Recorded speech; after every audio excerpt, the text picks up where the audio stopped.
Mga ka-showbiz, kinumpirma ni Kim Chiu ang breakup nila ni Zian Lim matapos ang ilang buwan ng mga espekulasyon. Sa pagbabahagi ng mga larawan nila ni Zian sa Instagram, nagsimula ang aktres sa pagsasabing ito ay the end of a love story. It took me a while to say this until today.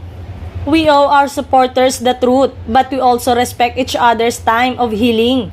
In the relationship, love is always a significant factor, but sometimes love is not enough.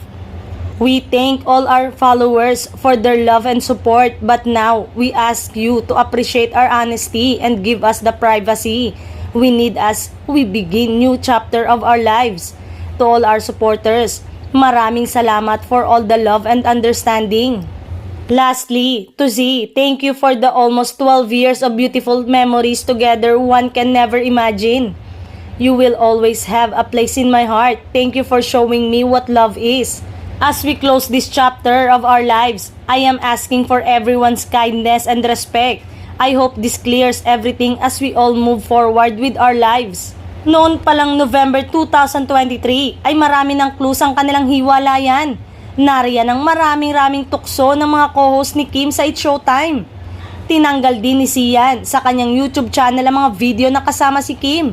Kaya lalong natunugan ang breakup ng couple. Unang nakilala si Zian sa larangan ng showbiz nang nagbida siya sa 14 ang primetime teleseryeng pinagbidahan ni Erich Gonzalez noong 2009.